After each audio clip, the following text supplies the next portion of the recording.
भारत पाकिस्तान युद्ध में पाकिस्तान की मदद कर तुर्रम खां बनने वाले मिस्र के साथ खेल हो गया। गाजा युद्ध विराम में मिस्र कतर के साथ मिलकर मध्यस्थ बन रहा था और दुनिया को ये दिखाने की फिराक में था कि कैसे उसने हमास और इजराइल का सीज फायर कराया। लेकिन सऊदी अरब फ्रांस के साथ मिलकर मिस्र के इस सपने पर पानी फेरने जा रहा है। जी हां, सीज फायर के लिए इजराइल की मांग है कि हमास हथियारों को छोड़ दे और गाजा से उसके राज को खत्म किया जाए। इसके लिए मिस्र ने अपना एक प्लान बनाया था जिसमें हमास के हथियार छोड़ने की बात कही गई थी, लेकिन हमास और इजराइल दोनों ही मिस्र के प्लान पर राजी नहीं हुए थे।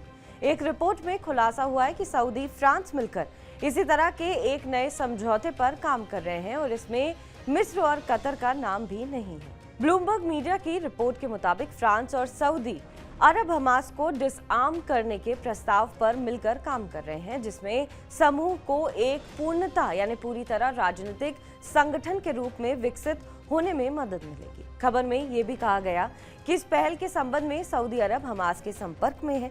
अब ये साफ नहीं है कि फ्रांसीसी अधिकारी भी हमास के प्रतिनिधियों के साथ सीधे संपर्क में है या नहीं, क्योंकि यूरोपीय संघ और संयुक्त राज्य अमेरिका दोनों ने हमास को आतंकवादी संगठन घोषित किया हुआ है। ये रिपोर्ट पेरिस में फ्रांस के राष्ट्रपति इमैनुअल मैक्रों और सऊदी क्राउन प्रिंस मोहम्मद बिन सलमान के बीच हुई बैठक के बाद आई है। सूत्रों के मुताबिक नए समझौते का मकसद हमास को एक राजनीतिक निकाय के रूप में फिर से आकार देना है, जो संभावित रूप से भविष्य की फिलिस्तीनी सरकार में कुछ भूमिका निभा सके।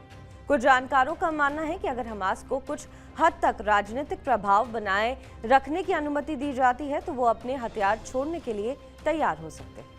उम्मीद की जा रही है कि इजराइल फ्रांको सऊदी प्रस्ताव का विरोध करेगा, क्योंकि उसने लगातार कहा है कि युद्ध के बाद हमास को गाजा में कोई राजनीतिक सत्ता नहीं रखनी चाहिए। ये रिपोर्ट राष्ट्रपति मैक्रों और क्राउन प्रिंस मोहम्मद बिन सलमान की ओर से आयोजित शांति सम्मेलन से पहले आई थी, जो 17 जून को संयुक्त राष्ट्र में होने वाला है। फ्रांस कई पश्चिमी देशों पर फिलिस्तीन को मान्यता देने के लिए भी दबाव बना रहा है। अगर सऊदी और फ्रांस अपने समझौते को मनवाने में कामयाब हो जाते हैं तो मिस्र कतर के मजबूत मध्यस्थ बनने के सपने टूट सकते हैं। बहरहाल इस खबर पर आपका क्या कुछ कहना है, हमें कमेंट करके जरूर बताएं। बाकी देश और विदेश की तमाम बड़ी खबरों के लिए आप देखते रहें TV9 डिजिटल।